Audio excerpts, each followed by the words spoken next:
आज आपका जो उद्घोष ऑर्गेनाइज करा, इसका क्या मतलब है, क्या मकसद क्या है? देखिए, आप पढ़ सकते हैं उद्घोष। उद्घोष हम एक जो हमारा प्रोग्राम है, राष्ट्रीय इंटक का प्रीलिमिनरी सेशन, पूर्ण अधिवेशन तालकटोरा स्टेडियम में 22 और 23 फरवरी को होने जा रहा है।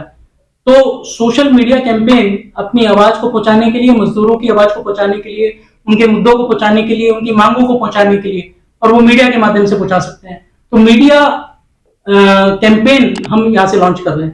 पूरे देश के अंदर जो भी हमारी यूनिट्स हैं वो इस माध्यम से मीडिया से जुड़ेंगी। सोशल मीडिया पर हम जुड़ेंगे लोगों से, सोशल मीडिया के माध्यम से अपनी बात शेयर करेंगे, अपनी मांगे शेयर करेंगे। तो यही बेसिकली आज का प्रोग्राम है, जिसका लॉन्च हमारे राष्ट्रीय अध्यक्ष आदरणीय डॉक्टर जी संजीव रेड्डी साहब करेंगे।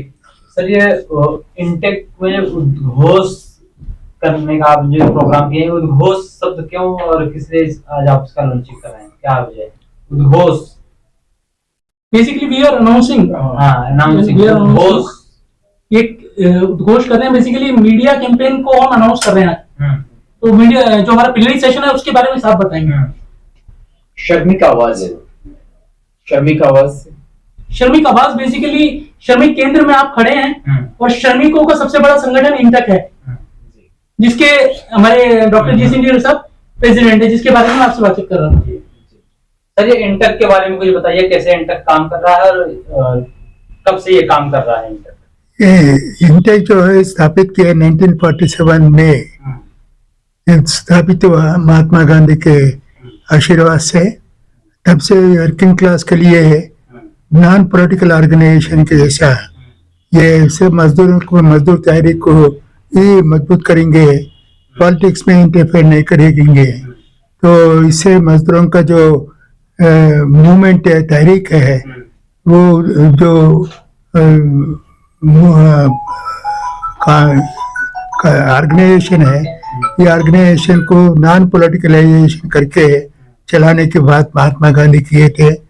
तब से लेके आज तक नॉन पॉलिटिकली हम लोग यूँ तो कांग्रेस पार्टी को मदद करते हैं, उनकी सहायता भी लेते हैं, मगर हमारे ऊपर कांग्रेस पार्टी ये दावा नहीं कर सकती है कि ये INTUC जो है सिर्फ हम लोगों का है, किसी का नहीं, ये नहीं करते हैं।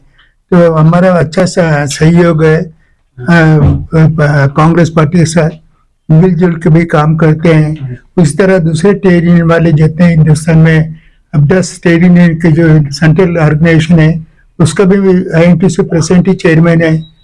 उसमें C2 है, AITC है, HMS है, दूसरे सेवा है, दूसरे बहुत से 10 सेंट्रल ट्रेड यूनियन ऑर्गेनाइजेशन मिलके हम एक यूनाइटेड फ्रंट लेके जैसा बनाए हैं। उसका चेयरमैन INTUC प्रेसिडेंट ही चेयरमैन रखे हैं।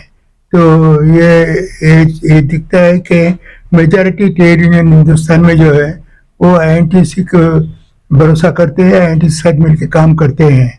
तो इससे आपको समझ में आता है कि INTUC सबके साथ मिलकर काम करना चाहती है, मजदूरों का भलाई हो, इसमें देश की उत्पत्ति बढ़े, देश आगे बढ़े, और मजदूर एक्सप्लॉयटेशन या मजदूरों को लूटने का जो तरीका है वो बंद करे, और ताकि उनका जिंदगी में जो नौकरी मिलता है वो नौकरी गारंटी रहे, उसके साथ पेंशन स्कीम भी मिले। लॉन्चिंग जो आप कर रहे हैं, लॉन्चिंग क्या चीज, किस चीज का लॉन्चिंग है? ये जो हमारा हर 3 बरस को एक दफा कॉन्फ्रेंस अधिवेशन होता है, पूरे हिंदुस्तान से आते हैं, करीब 4,000 डेलीगेट आते हैं यहाँ पर। वो है 22nd, 23rd, 24th तक है, तो 23rd तक है।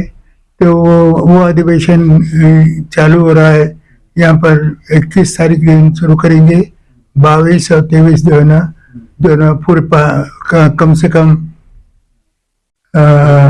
नहीं तो भी 4,000 डेलीगेट आएंगे पूरे हिंदुस्तान से। तो इस तरह वो कॉन्फ्रेंस चलेगा, वहाँ से कई रेजोल्यूशन पास करेंगे मजदूरों के हालात के ऊपर, देश के हालात के ऊपर, आर्थिक व्यवस्था के ऊपर। आजकल जितने पब्लिक सेक्टर प्राइवेटाइजेशन कर रहे हैं उसके खिलाफ में भी हम लोग आवाज उठाने वाले हैं, ताकि पब्लिक सेक्टर इंडस्ट्री जो है वो प्राइवेटाइजेशन नहीं करे। ये मोदी आपने कहा कि ये इंटेक स्वतंत्र है, स्वतंत्र संगठन है, लेकिन कांग्रेस को समर्थन करती है, और 24 के चुनाव नजदीक हैं, 1 साल के बाद चुनाव होने वाले हैं। क्या इस बार 24 के चुनाव में इंटक किस तरह से समर्थन करेगी कांग्रेस पार्टी को? हाँ, यही बात हम ये डिस्कस करने वाले हैं। ये जो हमारा मीटिंग हो रही है 22 को, वो मीटिंग में हम लोग बातचीत करेंगे और उसके अंदर तय करेंगे कि हम किस पार्टी को मदद कर रहे हैं। तो हमारा जनरली ये रहा कि पिछले जितना हमने जब से पैदा हुए और अभी तक जो है कांग्रेस पार्टी को मदद करते हैं। मुझे विश्वास है कि इस दफा भी कॉन्फ्रेंस जो है वो कांग्रेस पार्टी के फेयर में ही तय करेगी। पूरे मजदूरों से अपील करेगी कि कांग्रेस पार्टी को, कांग्रेस के कैंडिडेट को जिताने के लिए। अभी कुछ ही दिनों पहले बजट पारित हुआ, तो क्या ये जो बजट आया है, इस बजट के बारे में आप क्या कहना चाहेंगे? क्योंकि आप मजदूरों किसानों की बात करते हैं, उनके हकों की बात करते हैं, उनकी लड़ाई लड़ते हैं। क्या ये बजट किसानों की, मजदूरों के लिए बेहतर था या नहीं? ये बजट से पहले हम ट्रेड यूनियन वालों को बुलाए थे, government of India finance ministry, मगर हम लोग बायकॉट किए उसको, क्योंकि वो पूरे लोगों को नहीं रिप्रेजेंट नहीं करने दिए। कुछ लोगों को बुलाए, कुछ लोग नहीं बुलाए, इसको बायकॉट किए। मगर हम ये कहते हैं कि बजट जो इस वक्त इंट्रोड्यूस किए हैं वो सब मालिकों के फेयर में रहता है। मालिक जितने पब्लिक सेक्टर बेचने की बात करते हैं तो उनके जो मालिक लोग सपोर्टर है बीजेपी के, उनको वो इंडस्ट्री देना चाहते हैं। हम लोग मोदी जी कहते हैं गरीबों के हक व हुकूक की बात करने वाले लोग हैं और खुद को कहते हैं कि मैं गरीब का बेटा हूँ। आप कह रहे हैं कि उद्योगपतियों को फायदा पहुंचाने वाले। तो हम भी गरीब के बेटे हैं, गरीब का बेटा तो होती है। तो उसके बाद नहीं, मगर उन्होंने गरीब है तो उन्हें गरीब नहीं है ना, किसी प्राइम मिनिस्टर बन के गरीब बोले तो आप मानते क्या पहले कि प्राइम मिनिस्टर गरीब होता है?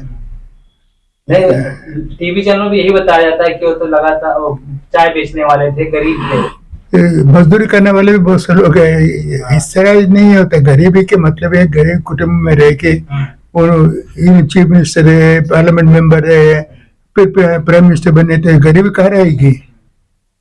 तो आप नहीं मानते हो गरीबों के हक हुकूक की बात कर रहे हैं इस वक्त? नहीं, ये गरीबों का पॉलिटिकल स्लोगन है उनका। पॉलिटिक्स से जो भी आदमी पॉलिटिक्स में आता है तो इस तरह के स्लोगन देता है कि वोट को अट्रैक्ट करने के लिए। अभी लगातार अडानी स्कैम देखने को सामने आ रहा है, उस पर आपका क्या कहना है? अदानी तो बिल्कुल, जो अदानी बोलता है वो मोदी साहब करते हैं, मोदी साहब जो बोलते हैं वो अदानी करता है। तो इसमें क्या बोलने क्या है? तो मैं समझता हूँ इंडिया अदानी शायद हुकूमत चला रहा है, ऐसा दिखता है। आर्थिक व्यवस्था देश का अडानी के भरोसे देश चल रहा है। चल। अभी राहुल गांधी की स्पीच के बाद आज प्रधानमंत्री मोदी ने जो स्पीच दी उसमें कह रहे हैं कि राहुल गांधी की स्पीच को लेकर के लोग बड़ा उछल रहे थे कि कह रहे थे इकोसिस्टम बढ़ गया, इकोसिस्टम बढ़ गया। तो कह रहे हैं कि हमारा मकसद है कि इस देश के अंदर जो करप्शन है वो कम हो, स्कैम कम हो। हम स्कैम को खत्म करने के लिए आए और देश स्कैम को खत्म कर रहा है, आगे बढ़ रहा है। बस यही बोलते हैं। घोटाला मिटा रहे हैं। वही कहाँ खत्म हुआ, कहाँ किधर किधर खत्म हुआ, ये बात उन्हीं को पूछना पड़ेगा, क्योंकि करप्शन बढ़ा भी है। कई जगह ऐसे करप्शन बढ़ा है कोई पूछ भी नहीं सकता। उस तरह करप्शन बढ़ी है। देश के अंदर महंगाई कितनी बढ़ गई है। गरीब आदमी जीने का ऐसा हालत नहीं है। आज जो है गरीब आदमी आज जिंदा रहना, जीवित रहना मुसीबत है। ये पगार जो आ रहे हैं, कभी कारखाने बंद हो जाते हैं, कभी प्राइवेट वालों को, पब्लिक सेक्टर को प्राइवेट बनाने की कोशिश कर रहे हैं। प्राइवेट बनाते हैं उन्होंने आदमियों को कम करता है, नौकरी निकाल लेता है, उसका पगार नहीं बढ़ाता है, महंगाई के साथ उसको तनख्वाह नहीं बढ़ती है। ये हालत इस वक्त है देश के अंदर। वो अगर अच्छा समझते हैं तो मोदी को क्रेडिट जाना चाहिए, मगर अच्छा यही है कि अदानी को अच्छा रहा। हिंदुस्तान के जो कैपिटलिस्ट है, सरमायादार है, उनके लिए अच्छे दिन आ गए। मगर एक भारत जोड़ो की बात करेंगे, क्योंकि आप भी भारत जोड़ो में गए, तो भारत जोड़ो को आप कैसे देखते हैं? राहुल गांधी जिस तरह से कन्याकुमारी से लेकर कश्मीर तक की जो यात्रा की, क्या इससे भारत जुड़ा, नफरत खत्म हुई? क्योंकि राहुल गांधी कहते हैं हमें कहीं नफरत नजर नहीं आई। ठीक है, उन्होंने जिस तरह पैदल चले, एक हिम्मत की बात है। ये आदमी जो है कन्विक्शन है कि भाई ये पैदल चल के लोगों से मिलके लोगों का दिमाग में एक अच्छी बात बताएंगे, उनके साथ उनकी समस्याओं को सुनेंगे, बात करेंगे और प्रजा का जो ग्रीवेंसेस है, जो तकलीफ है, वो भी सुनने को देखने को मौका मिलता है। तो राहुल गांधी ये काम अच्छा किए हैं। तो एक आखिरी सवाल, इस चीज से क्या क्या फायदा मिलेगा 2024 के चुनाव में, और आप किस तरह से अब आगे इससे ही फायदा निकलता नहीं है, फायदा निकलता है कि थिंकिंग, विचार से, विश्वास से, काम से बनता है। तो कांग्रेस पार्टी को काम करना चाहिए, सिर्फ किसी को गाली दे के हम जिंदा नहीं रह सकेंगे। पॉलिटिकली जिंदा रहना है तो लोगों के साथ जुड़ना पड़ेगा, लोगों के साथ और काम करना पड़ेगा, तभी जो है हम पार्टी को ऊपर लेकर आ सकते हैं। बिल्कुल ठीक। ये हमारा प्रोमो है, ये आपके पास आने वाला है, ठीक है। तो ये आपके हमारे जो इंटक के सोशल मीडिया चैनल्स हैं उसके ऊपर हमारा इंटक का जो प्रोमो है आपको दिखाई देगा, अधिवेशन का प्रोमो है, इसको आप उसमें देख सकेंगे। समय का भाव है, उसके लिए माफी चाहूंगा। आप सबका शुक्रिया बहुत बहुत जो आपने समय दिया। आपने देखा राष्ट्रीय अध्यक्ष जी से बात हुई इंटेक मीडिया कैंपेन में, तो आप देखते रहिए D7 तक। अबरार अंसारी साथ D7 तक, दिल्ली।